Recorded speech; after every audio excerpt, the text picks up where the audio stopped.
자, 교과서 36쪽에 등속 원운동의 가속도와 구심력에 대해서 한번 알아보겠습니다. 이번 단원의 궁극적인 목적은 이 힘, 구심력이라고 불리우는 이 힘을 알아보는 건데요. 힘을 알아보려면 가속도를 이해하면 거기다 질량만 곱하면 힘이 된다고 했습니다. 구심력이라는 말이 나오는데요. 구심력은 원의 중심 방향으로 향하는 힘이라는 뜻입니다. 원운동을 일으키는 힘은 구심력이라고 부릅니다. 마찰력, 중력, 전기력 이런 것처럼 구심력이라는 힘이 따로 있는 게 아니고요. 어떨 때는 마찰력이 구심력이 되기도 하고요. 어떨 때는 전기력이, 어떨 때는 중력이 구심력 역할을 하는 겁니다. 지구가 태양 주변을 돌고 있을 때는 만유력이 구심력 역할을 하는 거고요. 전자가 원자 핵 주변을 돌고 있을 때는 전기력이 구심력 역할을 하는 거고요. 자동차가 이렇게 원형 도로를 돌고 있을 때는 마찰력이 구심력 역할을 하는 겁니다. 이와 같이 구심력은 다른 어떤 힘들도 구심력이 될 수 있다. 그 구심력에 대해서 한번 배워보겠습니다. 구심력에 대해서 배우려면 가속도를 알아야 된다고 했는데요. 가속도를 좀 알아내는 방법이 조금 복잡해 보입니다. 수학적인, 기하학적인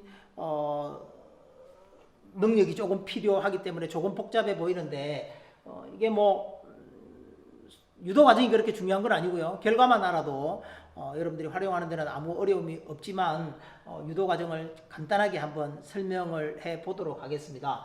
물체가 이렇게 원운동을 하고 있을 때 어떤 델타 t, 아주 짧은 델타 t라는 시간 동안에 여기서 여기로 갔어요. 그러면 돌아간 각도가 그게 델타 세타예요.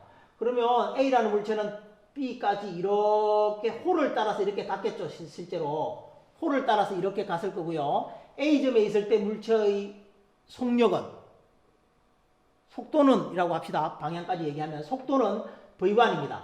B 지점에 왔을 때는 속도가 달라졌죠.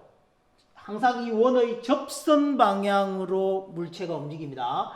V1이었던 속도가 V2로 이렇게 바뀌었습니다. 반지름은 R이에요. 자, 이 속도 V1과 V2를 이쪽으로 평행이동해 왔습니다. V1을 이렇게 평행이동해 왔고요. V2를 이렇게 평행이동해 왔습니다. 그러면 V2 빼기 V1 한 개.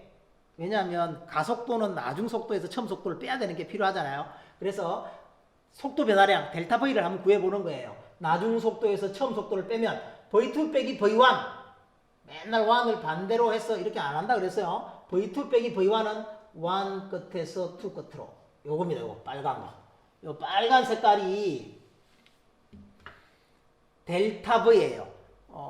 델타 T라는 시간 동안에 델타 세타만큼 돌아가면 속도 변화량이 요만큼 나타납니다.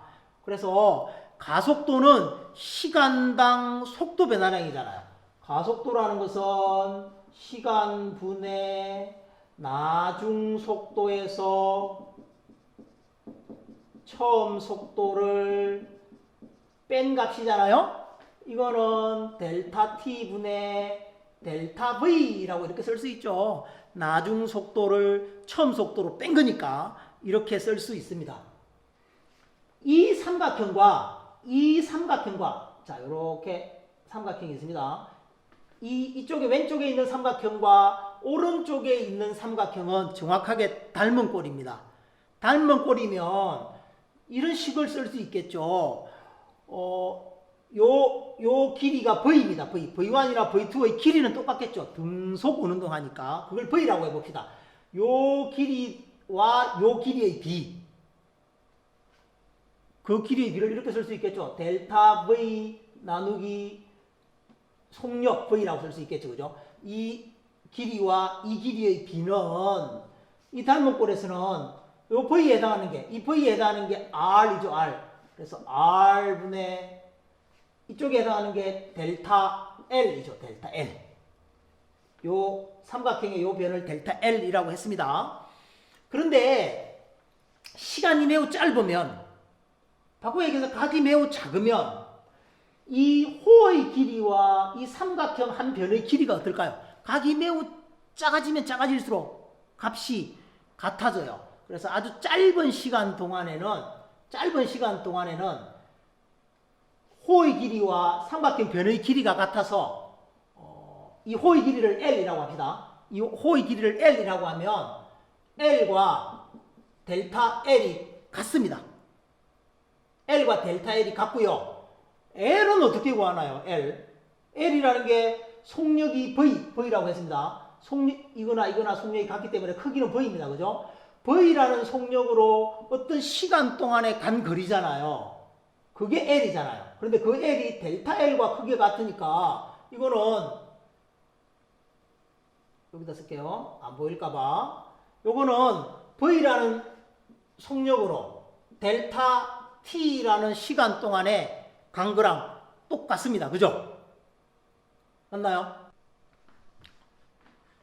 자, 요렇게 구해진 것을 여기다가 한번 다시 넣어 볼게요. 델타 L을 V 델타 T라고 바꿔 넣어 보겠습니다.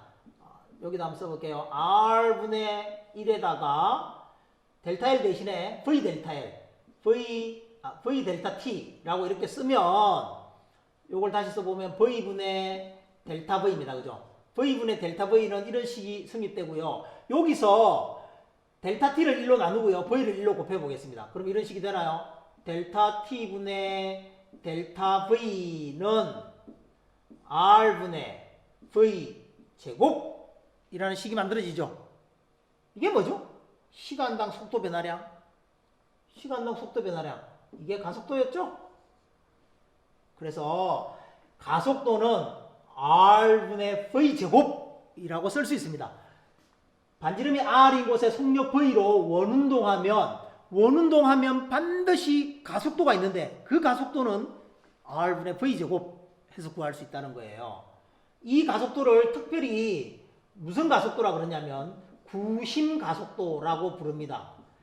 구심 무슨 뜻이라고 그랬죠? 구의 중심을 향한다 이런 뜻이에요. 항상 가속도는 중심 방향입니다. 중심 방향. 물체가 여기 있으면 이쪽 방향, 물체가 여기 있으면 이쪽 방향. 그래서 중심 방향으로 작용한다 라고 해서 구심 가속도라 그러고요. 이 구심 가속도에다가 무엇을 곱하면, 질량을 곱하면, 구심 가속도에다가 질량을 곱하면 그게 곧 구심력이죠. mR분의 V 제곱. 이게 F죠? 이게 F. 이 F를 뭐라고 부른다고요? 구심력이라고 부른다. 구심력. 중심을 향하는 힘이다 라고 해서 구심력이라고 부릅니다. 그래서 꼭 기억해야 될 식입니다. 원운동에서 구심 가속도는 R분의 V 제곱. 살짝 한번 바꿔볼까요? R분의 V 제곱을 조금 전에 배웠던 공식 다시 한번 적어볼게요. 조금 전에 배웠던 공식 다시 한번 적어보겠습니다. 주기는 2파이R을 속력으로 나눈 거라고 그랬고요. 그죠? 오메가는 T분의 2파이라고 그랬고요. 그죠? V는 R 오메가라고 그랬죠? 요 중에서 요 V가 있으니까 요 식을 한번 넣어 보겠습니다. 요 식을 여기다 집어 넣는 거예요.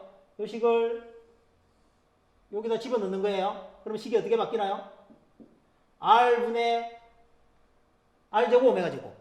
R분의 R제곱 오메가 제곱이니까 R 오메가 제곱. 각속도와 반지름과 가속도 사이의 관계식은 이래요. 그래서 여러분들이 두 가지 다 기억을 하고 있으면 더없이 좋고요. 기억 못하고 있어도 이건 기억하라 그랬으니까 V 대신에 R 오메가를 집어넣으면 쉽게 유도할 수 있는 식이에요. R 오메가 제곱은. 그래서 구심가속도 그러면 R분의 V 제곱, R 오메가 제곱 이렇게 기억을 하면 좋을 것 같고요. 거기다가 질량만 곱하면 구심력입니다.